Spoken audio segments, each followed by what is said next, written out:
안녕하세요. 무엇이든 읽어드리는 동네 아저씨입니다. 지금 읽어드릴 책은 사마천사기 90일입니다.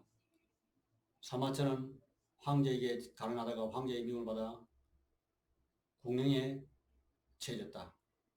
당시 공영을 받는 것은 가장 치욕적인 형벌로 여겨졌기 때문에 공영을 받느니 차라리 사형을 택하는 사람이 많다. 하지만 사마천은 공영의 치욕 속에서 끝내 살아남았다. 바로 아버지의 유언이며 자신의 필생의 사업이었던 사기를 완성하는 이유 때문이다. 본래 사마천의 아버지 사마담은 자신이 사기와 같은 대작을 남기고자 평생 노력한 사람이었다. 그는 사관으로서 역사 지식의 분야만 아니라 학문에도 대단한 노예가 되었다. 태사공체에서는 음악, 양가, 유가, 문과, 명가, 법과 도화 등 이른바 육가에 대한 평론이 자세하게 소개되어 있는데 사실 이거는 사마천의 아버지 사마담이 저술한 것이다. 공자의 춘추와 같은 대작을 후세에 남기고자 한 것이 그가 평생 지녔던 꿈이었다. 사마천의 춘추를 자신이 진행하는 저작의 목으로 삼은 것은 사실상 모두 아버지의 영향 때문이다. 사마담은 황제가 봉선식을 경하는데 자신이 거기에 따라갈 수 없었던 상황에 절망했다. 국가의 역사 기록자인 태사로서 더구나 대작의 저술의 뜻을 품고 있는 인물로서 국가대사의 의식에 참여하여 두 눈으로 직접 목격을 할 절호의 기회를 잃었기 때문에 그는 화병이 났고 결국 죽음에 이르게 됐다. 그의 아들 천은 이때 마침 서부 지역의 토벌림을 마치고 돌아오는 길이었고 사마담은 아들 천에게 공자의 춘추를 계승할 수 있는 역사 기록을 남길 것을 명하였다. 사마담이 세상을 떠난 지 3년이 지난 뒤 마침내 사마천은 공식적으로 태사령이 되었고 그는 본격적으로 국가의 장수와 기록들을 연구하면서 사기의 개수를 시작한 것이다. 실로 사기는 사마천과 그의 아버지 사마담 공동의 작업이라고 해도 괜찮다. 사마천은 당대 최고 수준의 지식이었다. 사마천은 10살 때 이미 경전들을 읽고 암송할 정도였으며 당시 최고 대학자인 동중서로부터 유혹을 받았다. 사마천이 자기를 저술할 때 결코 불확실한 야사를 쓴 것이 아니다. 사마천은 어디까지나 정사로서의 기록을 지향하였고 그것은 되도록 사관을 지낸 가문으로서 반드시 준수해야 할 자존심이었다. 이러한 사마천의 투철하고도 과학적이며 동시에 체계적인 사고방식은 태사공 자시에 기록된 산실의 문헌들을 최대한 수집하여 제왕대업의 건립에 대해서 그 시말을 과정을 고찰하고 그 전신기에 그것이 점차 설익하는 원인을 관찰하며 다시 역사의 물에 실제 행동으로 검증하고 고정해야 한다라는 그의 증언에서도 예술이 증명되었다. 동시에 사마천은 감정의 묘사와 표현에 탁월한 솜씨를 보여주면서도 감정을 적절하게 적재하는 측면에서도 뛰어난 이성적이며 냉정한 역사가있다. 실로 역사상 성공을 거둔 사람은 대단히 적으며 대부분의 사람은 그저 실패할 자일 뿐이다. 그러나 사마천은 내 영웅이란 결코 성패하여 논할 범주가 아니고 스스로의 마음에 부끄러움 없이 살았던 사람이나 정과 의를 중히 여겨 자신의 목숨을 버린 사람 모두 참된 영웅이었다. 보관을 지닌 사마천. 사마천은 결코 어떤 인물이나 사건을 일면식으로 평가하지 않는다. 항상 다면지고 종합적인 시각으로 파악하고 해석한다. 그러므로 사람들은 사마천을 접는, 즉 보관을 지냈다고 표현한다. 그리고 사기는 이러한 사마천의 보관에 의하여 기술됐다. 사마천은 대유학자이자 숭상이었던 공손에 대하여 공손은 대인의 풍호를 지녔으며 견문이 넓었다. 그는 또 언제나 임금의 병은 마음이 넓지 못한 데 있고 신의 병은 검소하고 절약할 줄 모르는 데 있다고 말했다. 그러면서 그는 실제로 항상 배로 이불을 만들었으며 밥을 먹을 때는 고기도 2점 이상을 먹지 않았다. 그리고 계마가 죽었을 때도 3생을 지었다. 조정에서 회의 때 어떤 문제에 대해 단서만을 이야기하여 황제가 스스로 결정하더라고 황제와 충돌하지 않았다고 칭송했다. 하지만 이와 동시에 공손의 성격은 의심이 많고 남을 시기하며 겉으로는 너그러울 지겠으나 속마음은 가쁘겠다.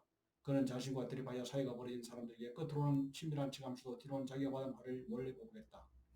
주본을 죽이고 동릉서를 멀리 병정지방인 교수로 옮긴 게 한 것도 모두 공손행의 소행이었다. 라고 기록함으로써 악바디가 다른 공손행의 이중적인 성격을 그대로 드러내준다. 또 사마천은 그 밤에 대해서 그 밤은 천성이 오만불선하고 일반지게들이 보여되지 않으면 다른 사람의 잘못을 용인하지 못하여 자주 다른 사람들 앞에서 직접 그 잘못을 서슴없이 비난했다. 자기 뜻에 맞는 사람과는 대단히 잘 지냈지만 마음에 맞지 않는 사람과는 만나도 아는 척도 하지 그랬다. 그러므로 일부 스님들도 그의 문화에 들어가기를 원하지 않는다라고 부정적인 평가를 기록하고 있다.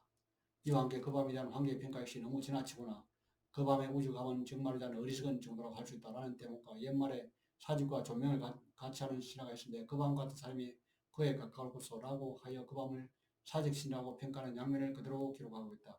또 만석군 열전에서 사마천 때때로 황제로부터 음식을 하소받은 일이 있을 때 마치 황제 앞에서 같이 머리를 숙이고 엎드려 묵었다라고 기술함으로써 만석군 석군의 공경스러움을 침수하는 동시에 한편으로 우매하고 아무 말 할 줄 아는 주인공에 대한 신랄한 풍자와 비판의 뜻을 담고 있다. 또한 석근은 낭중령으로서 진언해야 할 일이 있으면 반드시 좌우의 사람들을 물러나도록 한 다음 마음의 부은 말을 솔직하게 했는데 한마디 한마디가 가슴을 울리는 말이었다. 하지만 조정회에서는 오히려 말을 잘하지 못하는 사람 같았다라는 표현에서 주인공은 이중적이고 허위적인 태도를 여실하게 잘 드러내고 있다.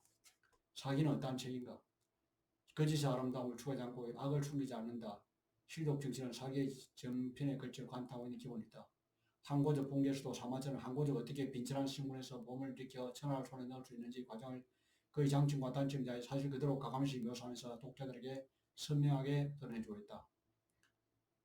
반면에 유방에 대해서는 군사 책략 이외에도 유방과 백성을 인자하게 위로하는 조치를 통하여 진나라 백성이 기뻐하고 진나라 군사들이 허드져 끝내 대비할 수 있었으며 라고 구체적으로 기술함으로써 독자들하면 태국이 마침내 다른 제후들보다 먼저 패승에 도달한 중요한 요인들에 대하여 글을 읽으면서 저절로 알아챌 수 있도록 만들었다.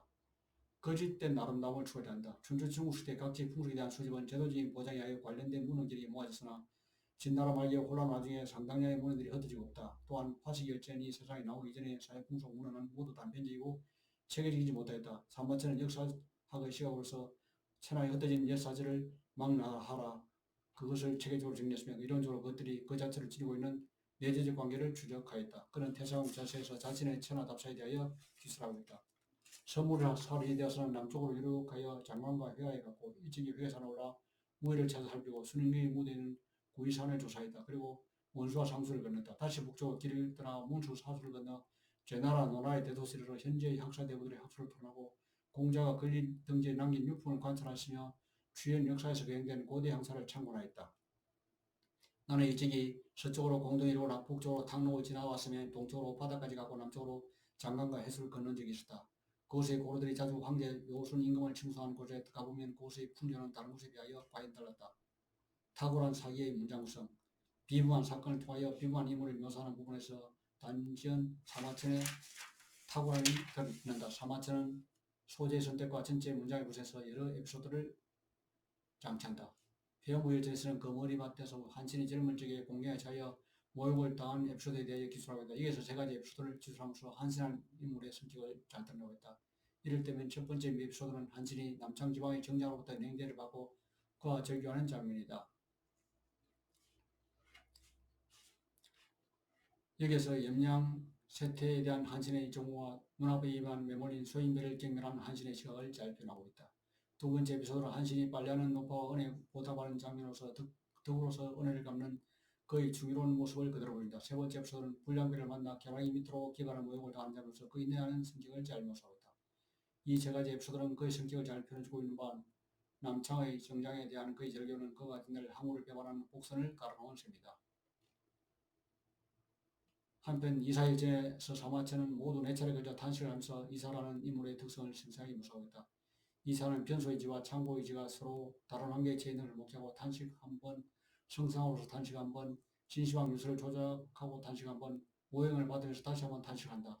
모두 네 번에 걸친 이사의 탄식은 그 이기주의적인 인생관을 적나라하게 폭로해주고 있으며 이로부터 당시 지배계의 걸출한 인물이 비록 포부는 대단히 크지만 동시에 극단적으로 이기적인 이중적 성격을 지닌 인물임을 드러내준다. 사마천 평민을 역사의 전면에 내세우다. 사마천은 평민의 역할을 강조한 최초의 역사가였다. 그는 진성의 입을 빌려 왕후장성한 시체가 따로 있는가라는 과감한 질문을 던진다.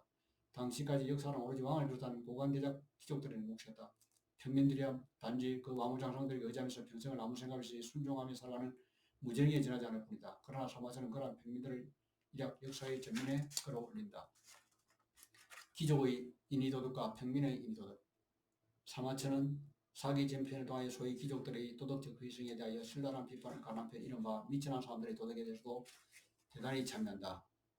무엇보다도 귀족들이 내세우는 인의도덕이란 실제로는 대부분 말과 행동이 실제로 일치하지 않고 또 준수하지 않는다는 것을 나타낸다. 귀족들이 내세우는 인의도덕의 의성은 이사열전에서 가장 극적으로 표현되고 있다. 이사열전의 생체환자들은 조고 후에 그리고 이사가 겉으로는 숭절과 절개를 표명하면서 실제로는 제의를 찬탈하는 명목을 꾸미고 공중정변을 배척하는 과정을 낱낱이 설명해 고발하고 있다. 한편 미천한 사람들의 도덕이란 하층민들이 나름대로 지키며 살아가는 도덕 준칙이다. 여기서 미천한 사람들은 주로 위협, 자격 등을 지칭하고 또한 하층에 속하는 인물들 예를 들어 노중년, 위영, 주예, 모공, 설공 등등이다. 사마천 이들의 고상한 의기를 칭송하면서도 동시에 하층민에 속해 있던 이들의 행동을 지배계국이 만들어 놓은 자기들의 도덕에 맞지 않은 따라서 당시의 법망에 저촉되었던 어떤 점을 통탄하게 맞지 않고 있다. 탁월한 경제학자 사마천. 사마천은 탁월한 경제학자이기도 하였다. 그는 고금의 역사와 사회경제 구조의 진술을 곁으로 최초의 경제학술 보고서인 화식열전을 기술하였다. 한나라 고조는 상인들의 좋은 옷을 입거나 술에 타지 못하도록 하였고 그들의 자손이 벼슬을 하지 못하도록 하였다. 또 상인들에게 각종 중과세를 부과하도록 함으로써 상을 철저하게 억압하는 역상 정책이었다. 하지만 사마천은 이러한 억상 정책에 분명히 반대한다. 그는 상인의 무역으로서 물자가 유통되고 상인이 무역을 하지 않으면 산부가 발전된다라는 창조적인 결론을 주장하면서 상업을 독립된 사회 직업으로서 가치 분배 활동에서 유통 기능을 담당한다고 주장한다. 그러면서 사회 물질의 확대 재생산에서 상업 유통이 지니는 중요성을 강조한다. 그는 많은 실제적 사례를 인용하면서 상업 활동이 각 역사 시기의 국민 경제에서 발휘된 중요한 역할을 논증해 나간다. 그는 강태공, 관중, 법률, 백규 등 춘추 전국시대에 성공한 상업 사례를 열거하면서 이를 증명하였으며 아울러 국가가 상업을 중시함에 따라 크게 발전한 한나라 초기의 실제 사항도 소개하고 있다. 이러한 시각에서 사마천은 일관된 논리로 전통적인 중농흑성 사상에 반대했으며 상인을 중시하고 상인들의 활동을 존중해야 한다고 강조했다. 마치 열전 혹은 사기의 저술작을 총결산하고자 한 것처럼 화식 열전을 열전의 마지막 편에 배치한 것에 대해서 경제활동에 대한 사마천의 중시를 엿볼 수 있다. 이것으로 지금까지 사마천 사기 973페이지를 91회에 걸쳐서 읽어드렸습니다. 이 사마천 사기가 상당히 내용이 길고 또 내용 자체가 어려운 내용도 있지만 이 사마천 사기를 한 번은 꼭 읽어보시길 권하면서 이 사마천 사기를 다시 알아듣기 쉽도록 한 번 더 읽어드리도록 다음 회차에는 1회부터 새로 준비를 해서 만나 뵙도록 하겠습니다. 그동안 91회에 걸쳐서 사마천 사기를